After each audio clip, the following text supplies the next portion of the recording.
So today I'm going to show you how to use your phone as a webcam, and I'm going to be configuring this on an iPhone together with a Windows 11 computer.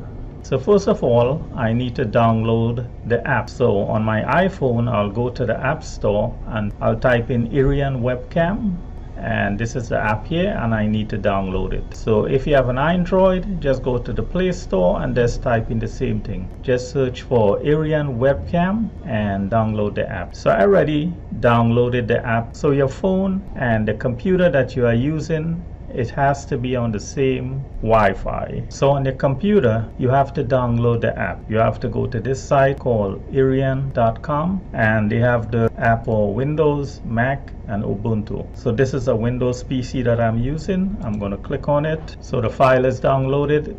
It's an exe file. I'm going to click on Show in Folder, and it's in my Downloads folder here. So I'm going to right click and select Run as Administrator. So click the first option. I accept the agreement. So now here it says number of cameras, and there's a drop down tab. You can select if you have more than one camera. I'm using just one camera here. I'm going to click next, install.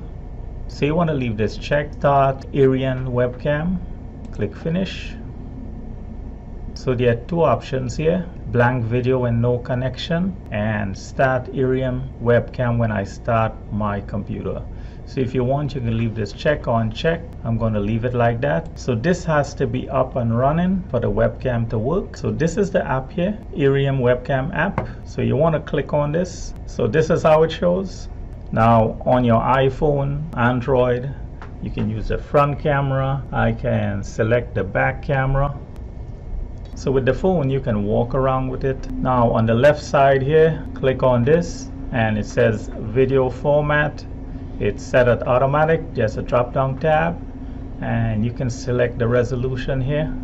And just remember, the higher the resolution, the more bandwidth. So I'm just going to leave it at automatic. So you can use this in Google Meet. You can use this in Zoom or OBS. So to use it in Zoom, I'm going to click Start, click Open Zoom Meetings. So on the camera icon here, right now it's off, and there's a tab here. Click on it. Now I also have a webcam here. So the Irian webcam is listed here. So I'm going to leave it checked and turn on the camera. So you can use this in Zoom. So if you have another camera, you can just select the other camera. So I'm going to try it on Google Meet. I'll click Google Meet here, click on New Meeting, Start an Instant Meeting. So this is Google Meet. So if I click on the more options here, click on settings, click on video. As you can see, camera set at Irian Webcam. So if I have more than one camera, it will be listed here, and I can select any one of the cameras. So the reasons that you might want to use your phone as a webcam is because the phone has a better resolution than most webcams. So you can just walk around with it, and you can use it in all the other applications such as Google Meet, Zoom, OBS. So another reason for using the Irian Webcam application is that it's also free. So I hope this video was helpful to you, and I thank you for watching. I ask you to give a thumbs up to this video.